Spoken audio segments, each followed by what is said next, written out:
Nós vamos agora proferir a aula pública, que está agendada, o professor Gilson Burito, vice-presidente do sindicato, vai explicar, para quem não viu ainda e para os que querem passar susto mais uma vez, né? A PEC 241, Instituição dos Direitos Sociais. Nós queremos agradecer a presença de todos, queremos agradecer aos professores, aos estudantes que estão desde cedo aqui no centro, lá no Varandas, fazendo trabalho de panfletagem, de conversa. A nossa avaliação é que houve realmente um atendimento por parte de maior parte dos professores. São poucas salas que estão dando aula, pelo menos agora pela manhã, e nós agradecemos muito assim, a presença de todos, o comprometimento, e esperamos que esse seja o primeiro momento em que a gente para efetivamente em relação à PEC 241, mas precisamos estar atentos porque os ataques tendem a se aprofundar já nos próximos dias. Então, muito obrigada, eu vou passar a palavra para o Gilson. Então, bom dia a todos, bom dia a todas. A ideia aqui é reproduzir a apresentação que foi feita na última Assembleia, né, procurando atingir um público mais amplo, eventualmente aqueles que já presenciaram essa apresentação, talvez tenham novas considerações a fazer, precisem de novos esclarecimentos, e aí a ideia então é deixar esse espaço aberto para tal. Tá? Bom, nós estamos vivenciando um período de um conjunto muito sério de dificuldades, de problemas relacionados a propostas de modificação da estrutura legal que ampara a existência de uma série de atividades, uma série de programas de ordem social. Né? Então vamos procurar falar um pouquinho mais a respeito especificamente da PEC 241 e do PLP 257. Né? Para contextualizar, recuperar alguns dos acontecimentos mais recentes que reforçam essa imagem negativa pela qual nós estamos passando nos últimos tempos. Né? Quem vive o dia a dia da universidade já está se acostumando, infelizmente, né, que a cada dia nós tenhamos notícias cada vez mais negativas. Né? Por exemplo, nós temos recentemente noticiado que o programa Ciências Sem Fronteiras não vai mais dar bolsas para alunos de graduação. Todos aqui estão sentindo na carne a redução do número de bolsas de iniciação científica pelo CNPq. Nós estamos na perspectiva de que o ano de 2017 tenha um volume de recursos para a ciência no país reduzido, né? E a lista se estende. Né? Nós temos presenciado um avanço muito forte sobre aquilo que pode representar uma das nossas perspectivas para curto, médio e longo prazo, né, com os nossos recursos naturais, né? A ideia de uma reformulação, né, da participação da Petrobras na gestão do programa de extração do petróleo no pré-sal. Nós temos um conjunto de ações que fazem com que nós pensemos que estamos retrocedendo no tempo. Né? A perspectiva de que a ordem social seja do século XVIII, talvez do século XIX. Né? Nós temos um ministro da Saúde que se coloca perante a imprensa e afirma que nós temos que repensar a questão do direito de acesso universal à saúde. Né? Temos também entidades de classe que defendem uma reformulação no número de horas trabalhadas, né? Então a perspectiva de 80 ou 60 horas semanais sendo falado de uma maneira muito simples, muito natural. Né? O presidente do Tribunal Superior do Trabalho defende a tal da flexibilização da CLT, né? Esse verbo aparentemente pouco prejudicial, né? Colocado em várias situações, quando na verdade a palavra está atrelada na sua essência, uma remoção de direitos. Né? A flexibilização de normas relacionadas às condições do trabalho alterações na Previdência, né? Por outro lado, outros setores não estão sob esse tipo de perspectiva negativa. Muito pelo contrário, né? Nós temos visto um vínculo muito forte com áreas como, por exemplo, do agronegócio, né? Com muita naturalidade que as entidades rurais estão defendendo a venda de terras do território nacional a pessoas físicas ou grupos empresariais estrangeiros, né? Também nós estamos vendo a perspectiva de de novo esse verbo, a flexibilização das normas para a concessão de licenciamento ambiental, né? Colocando em risco, né, o patrimônio natural do país. Temos também, né, Temer, né, indo a público, rapidamente procurando se explicar que o agronegócio não precisa se preocupar, não será revista a perspectiva da isenção, né, de taxas previdenciárias para as atividades do agronegócio. Não é o momento aqui, nós não vamos falar sobre toda a questão da reforma previdenciária, né, daquilo que a Frente Parlamentar em Defesa da Previdência Social deixa bem claro, né, que é uma mentira muito grande a ideia do déficit previdenciário, né, mas mesmo que se nós comprássemos essa ideia, mais da metade desse alegado déficit está relacionado a renúncias fiscais, dos quais o agronegócio é um dos seus grandes beneficiários, né? Então, esse panorama de que, para alguns, as perspectivas são extremamente positivas, mas infelizmente representam uma parcela muito pequena da sociedade, né? Bom, vamos falar diretamente sobre a tal da PL 257, PLP 257 e, na sequência, a PEC 241. Esse projeto, né, ele tem esse nome mais rebuscado, né, um plano de auxílio aos estados e ao Distrito Federal, e que originalmente incluía aquilo que foi denominado medidas de estímulo ao equilíbrio fiscal, né, e que tem um nome, vamos dizer assim, fantasia, né, aquele que acabou se pegando mais na divulgação na imprensa, que é o projeto sobre a dívida dos estados. É importante que fique bem marcado, né? Essa é uma proposta que tem a assinatura da presidente Dilma Rousseff, né? Então isso foi encaminhado pela gestão do governo da Dilma Rousseff.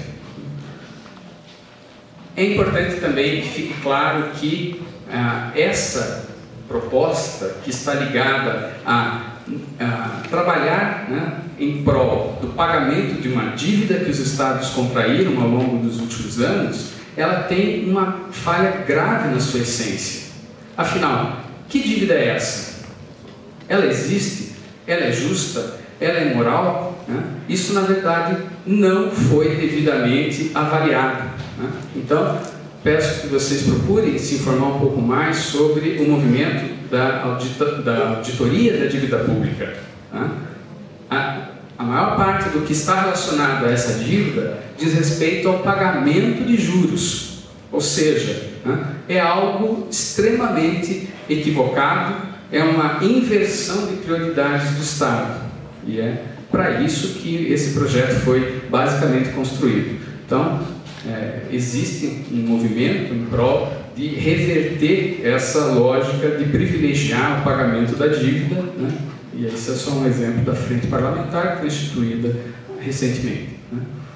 Bom, originalmente o bicho-papão, o monstro, era muito maior mesmo, né? Então essa é a estrutura do PLP tal qual ele foi apresentado. Ele tinha uma série de tópicos, uma série de capítulos, né? O primeiro dele dedicado diretamente à questão do pagamento da dívida pública. Os demais itens tinham embutidos uma série de ameaças a direitos dos servidores públicos, uma série de ameaças à estrutura de funcionamento do serviço público, né? Como, por exemplo, a criação, né, a implantação efetiva da Previdência Complementar, o aumento do índice do que é retirado de contribuição previdenciária, né, passando para 14%, a remoção de quinquênios, uma série de problemas que, à medida em que a sociedade começou a se perceber da virulência, né, desse projeto, principalmente os servidores públicos indo a Brasília, conseguiram reverter pelo menos momentaneamente, esse conjunto de ameaças. E aí, durante o trâmite na Câmara Federal, esses itens foram removidos. Tá? Não quer dizer que a gente tenha que ficar muito feliz, né? Porque as ameaças continuam aí, mas é um fato que nesse projeto, nesse momento, foi removido. Tá? Na sequência, foi apresentado um substitutivo, né? O relator era o ex-governador Esperidião Amin, e, pensando alguns dos tópicos principais, né?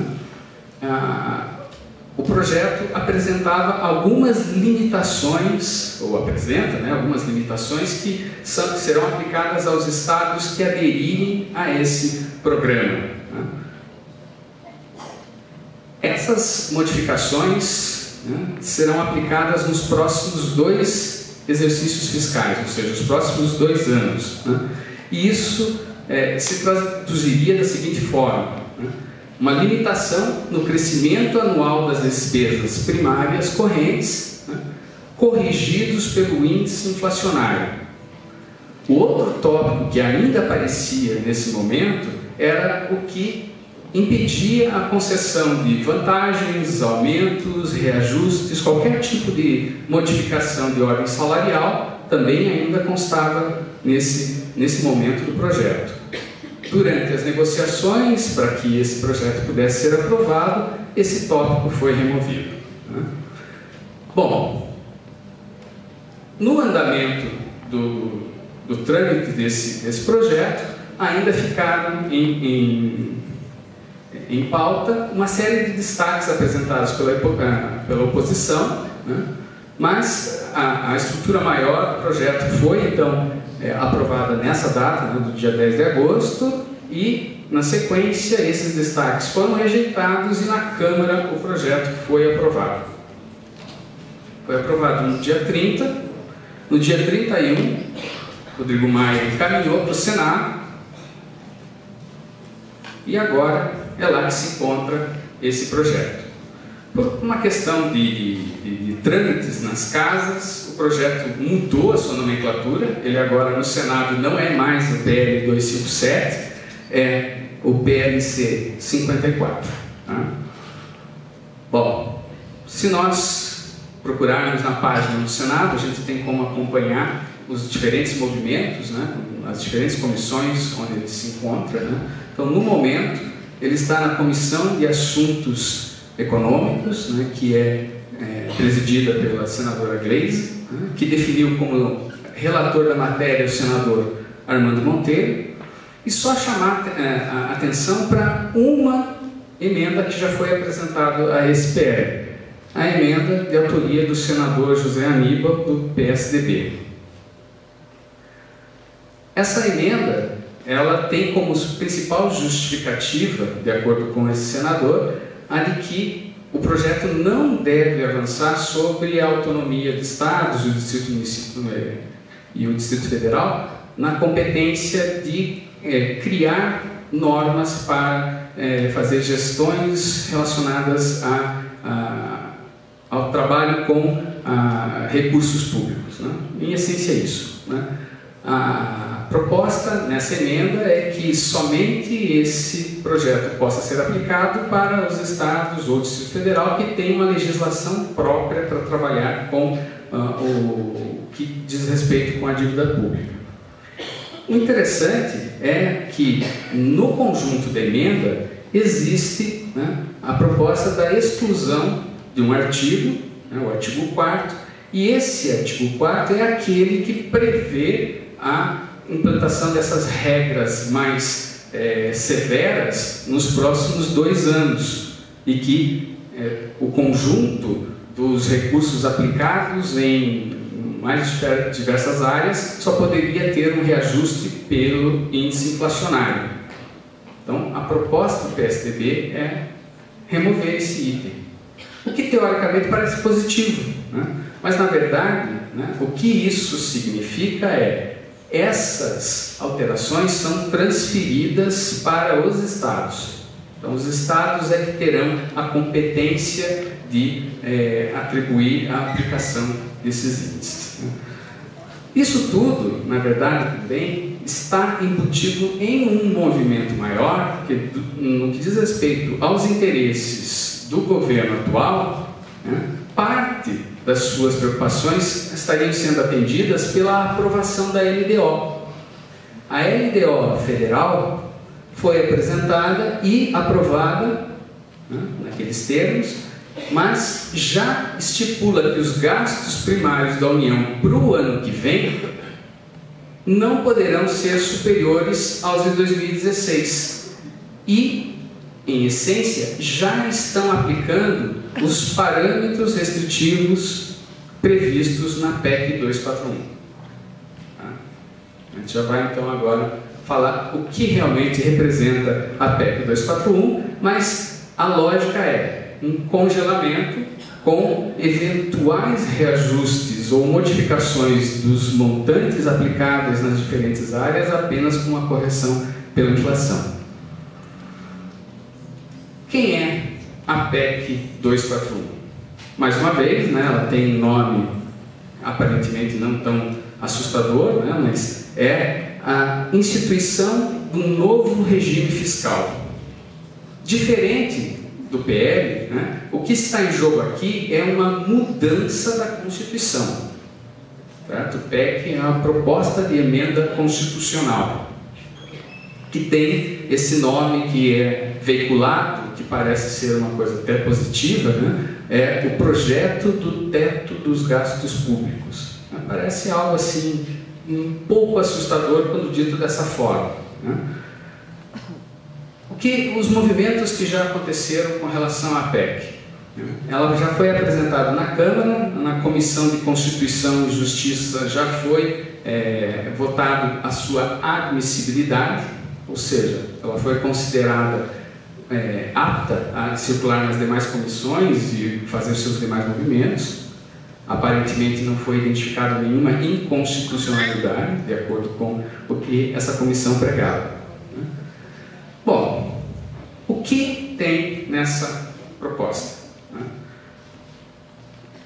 Se nós observarmos, né, os itens aqui, filtrando, né, o palavreado mais rebuscado, a essência é a seguinte: está se propondo um conjunto de modificações que serão válidas pelos próximos 20 anos. Aquilo que a gente vai reforçar bastante aqui, né, é uma proposta de congelamento da aplicação de recursos públicos por um intervalo de 20 anos. Isso é tão absurdo, é tão cruel, né, que parem para pensar o que vocês fizeram 20 anos atrás e imaginem um conjunto de ações que tenham guiado a vida de vocês ao longo desse intervalo.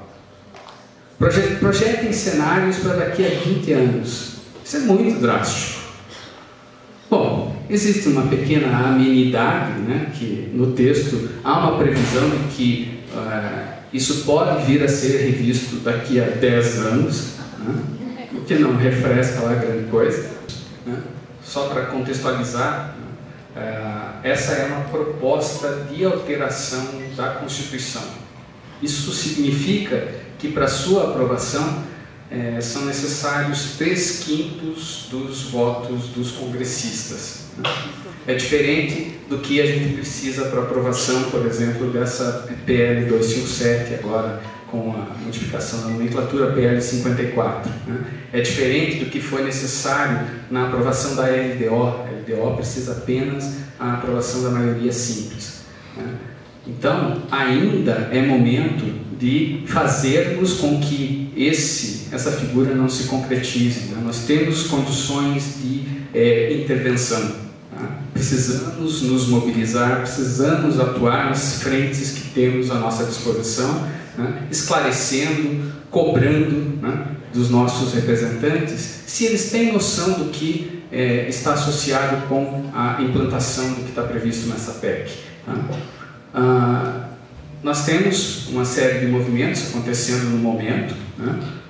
Existem parlamentares que já estão encaminhando uma série de emendas, há um questionamento, né, encaminhado ao STF sobre a constitucionalidade efetiva dessa PEC. Tá? Então, existem movimentos contrários a esse movimento, e uma das coisas que eu até sugiro, né, existe um dispositivo, tanto na Câmara quanto no Senado, para que a gente possa acompanhar o trâmite de cada uma desses projetos. Vocês se cadastram e vocês recebem por e-mail cada novo movimento do que ocorre, né, no trâmite de um projeto. Né? Mas é um fato que o governo federal, né, o atual governo federal, está empenhado na aprovação. Né? Então, eles estão trabalhando para que até o fim de outubro, início de novembro, vá à votação na Câmara essa PEC. Né? Olhem só algumas das nossas perspectivas. Né? Nós estávamos nos programando para colocar em prática o Plano Nacional de Educação. Vocês devem ter acompanhado pela imprensa, de maneira bastante pomposa, né, o atual representante do Poder Executivo, na sua figura máxima, em Nova York, né, comentando que o Brasil é signatário do Acordo de Alterações Climáticas de Paris, o COP21. Né? Então, essas são algumas das metas que o Brasil está se comprometendo. O Brasil é signatário de uma quantidade muito grande de compromissos. Né? Existem os objetivos globais definidos pela Unesco. Né? Um deles é que até 2030 não exista mais pobreza. Será que com uma PEC dessa natureza nós teremos condições de alcançar esses projetos de vida de um país? Bom, trazendo um pouquinho para a nossa frente de batalha, eu estou aqui insistindo que nós temos condições de reverter esse quadro. O outro lado está trabalhando para que efetivamente isso se torne realidade. Um exemplo, né?